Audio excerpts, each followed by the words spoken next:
네, 한 주간도 잘 지내셨습니까? 청년 여러분, 수박할 시간이 돌아왔습니다. 우리의 신앙의 기초를 다지기 위한 공부 5번째 시간인데요. 지난주부터 우리는 인간론, 나는 누구인가, 어떠한 목적을 가지고 살아가는가에 대한 주제를 가지고 강의를 나눴습니다. 인간이 근본적으로 갈망하는 것이 있습니다. 바로 자신의 삶의 의미와 그런 목적, 이러한 근원적인 질문들을 우리가 하게 됩니다. 우리는 그 답을 찾기 위해서 세상에서 많은 공부를 하기도 하고 돈을 사용하기도 하고 사람을 만나기도 하지만 결국 그 근원적인 답을 찾지 못합니다. 가까운 답을 찾는다고 하여도 분명한 공허함이 있다라는 것이죠. 그래서 인간은 절대자를 찾게 되는데 이것이 바로 인간이 가지고 있는 종교성입니다. 그래서 인간을 종교적인 존재라고 말하기도 하는 것이죠. 여러분, 이것은요, 인간에게 주신 갈망입니다. 누가 주셨을까요? 바로 하나님이 주신 것이죠. 인간은 육체적 갈망만을 가지고 있는 것이 아니라 이러한 바로 영원한 생명과 하나님을 향한 갈망이 내재되어 있다라는 것입니다. 하지만 이것을 알지 못하는, 이러한 것을 하나님이 주셨다라고 하는 사실을 알지 못하는 사람들은 저 세상 속에서 삶의 목적과 의미를 발견하려고 한다라는 것입니다. 하지만 우리 그리스도인들은 이 사실을 알기에 그 진정한 답을 찾기 위해서 바로 하나님을 만나기 위해 노력하고 만날 때 결국엔 삶의 의미와 목적을 발견하게 된다라는 겁니다. 이러한 점에서 인간은 육체적 존재임과 동시에 영적인 존재라는 것이죠. 무슨 말일까요? 동물은 육체의 지배를 받으며 살아가지만 인간은 영적인 갈망을 지닌 존재로서 정신이 주체가 되어 판단하고 통제할 수 있는 그러한 존재라는 겁니다. 그러므로 우리가 지난주에 강의의 결론은 무엇입니까? 인간은 단순히 생물학적인 존재가 아니라 정신적, 영적을 갈망하는 그러한 존재로서 성경은 그러한 우리가 하나님의 형상을 닮은 존재로서 굉장히 존귀한 존재라고 성경은 말씀하고 있다라는 겁니다. 그리고 우리는 이 창조하신 그 하나님 안에서만이 진정한 자아와 의미를 발견할 수 있다라고 하는 것이 지난주 강의의 내용이었습니다. 오늘 수박클은 지난 시간의 주제를 이어서 계속해서 인간론에 대해서 함께 보도록 하겠습니다. 창세기 1장을 보면 인간이 하나님의 형상과 모양으로 창조되었다라고 말씀하고 있습니다. 고대 교회에서는 형상은 인간 안의 인성과 같은 자연적인 특성이라고 보았고, 모양이라고 하는 것은 하나님과 관계를 맺을 수 있는 초자연적인 특성으로 이해하였습니다. 하지만 인간은 죄로 인해서 이러한 하나님의 모양은 상실되었으나 형상은 남아있다라고 보았죠. 성경에는 인간 안에 하나님의 형상에 대해 여러 해석이 있습니다. 첫 번째로는 하나님의 대리자로서 세움을 받았다라고 하는 해석인데요. 그러나 이 말은 인간이 다른 피조물을 강압적으로 지배하고 통치해야 된다라고 말하는 것이 아니라 어디까지나 하나님의 청지기적인 대리자로서 위임된 권리를 통해 피조물들을 돌보고 관리하라는 의미를 담고 있다라는 겁니다. 두 번째는 하나님 및 다른 피조물과 관계 맺는 그 인간의 삶에 드러난다는 해석입니다. 창세기 1장 27절에서 하나님이 자기 형상 곧 하나님의 형상대로 사람을 창조하시되 남자와 여자로 창조하시고 라고 하는 이 말씀에서 하나님의 형상이 남자와 여자를 창조하신 것에 관계가 있다라고 하는 학자도 있습니다. 구약학자 클라우스 베스터만이라고 하는 이 학자는요, 여자의 창조가 단지 인간의 성적 분화를 의미하는 것만이 아니라 타자와 관계성 안에 있는 인간의 공동체성을 의미한다라고도 이해하였습니다. 그리고 조직신학자인 칼바르트 같은 경우에도 인간 안에 하나님의 형상의 의미가 남자와 여자로 지음을 받은 사실에서 발견된다라고 주장했습니다. 즉, 인간이 남자와 여자로 창조된 것은 삼위일체 하나님의 존재가 세 위격의 관계성으로 구성되는 것처럼 인간이 관계적인 존재로 창조되었음을 의미한다라고 보았다라는 것이죠. 이를 관계유비라고 말하는데, 이 관계유비라고 말하는 것은 무슨 말이냐면 하나님 안에서 삼위 하나님의 관계성과 인간 안에서의 관계성을 유사한 구조로서 이해하는 방식을 관계유비라고 말하는데, 이러한 점에서 베스터만과 칼바르트는 이 점을 하나님의 모습은 혼자 있음보다 함께 있음에 더 닮았다라고 보았습니다. 즉, 사람은 처음부터 관계를 맺도록 창조된 존재라는 것이죠. 이처럼 인간은요, 관계적인 존재입니다. 우리는 관계론적 세계관에서 살아가고 있죠. 인간과 타자와 그리고 세계와의 관계 속에서 우리의 정체성이 구현된다라는 것입니다.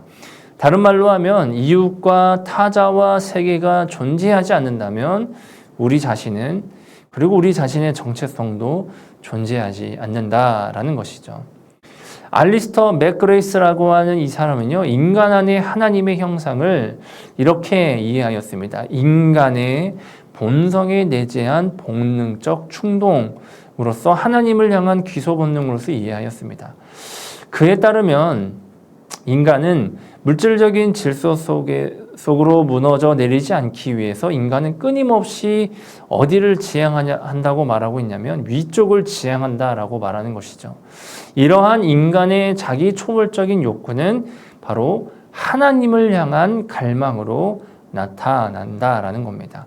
이러한 점에서 인간만이 가지고 있는 하나님의 형상의 핵심은 무엇이냐면 인간만이 하나님을 갈망하며 하나님과의 인격적인 관계 안에서 하나님과 그리고 이웃과 대화하고 교제할 수 있다라는 것입니다. 즉, 인간만이 하나님과 상호적인 인격적 관계를 맺을 수 있는 위상을 부여받았다라는 겁니다.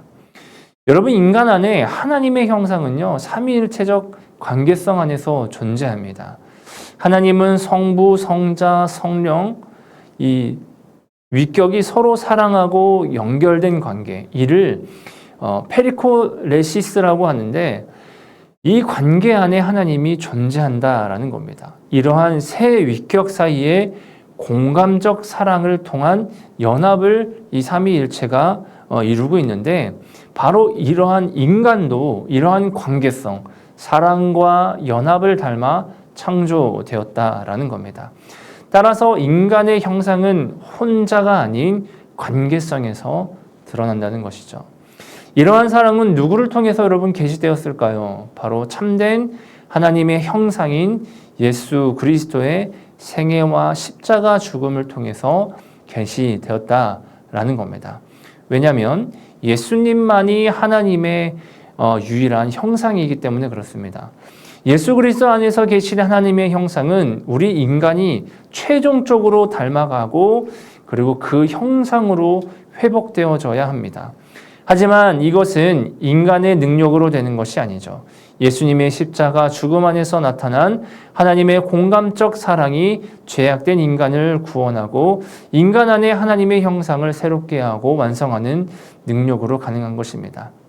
이러한 점에서 인간 안에 하나님의 형상은 완전한 형태로 주어진 것이 아니라 최종적으로 완성되어져야 할 것으로 주어진 것이라는 겁니다. 최초의 인간 아담은 하나님의 형상으로 지음을 받았지만 완전한 형상이 아닙니다. 만일 아담이 완전한 하나님의 형상이었다면 결코 하나님의 뜻을 거스르는 죄를 범하지 않았겠죠. 20세기 후반을 대표하는 조직신학자였던 볼프하르트 판덴베르크라고 하는 이 학자는 이를 종말론적 운명으로 주어진 것임을 강조하면서 종말에 완성될 운명이라고 설명하였습니다. 마지막으로 우리는 하나님의 삼위일체 하나님의 관계성의 근거에서 인간 안에 하나님의 형상의 본질적인 인간이 갖는 세 가지의 차원의 관계성을 이해할 수 있습니다. 인간 안에 하나님의 형상은 인간이 하나님과 세상, 즉 이웃과 미래와의 관계성에서 자기 초월적 개방성으로 정의될 수 있다라는 겁니다.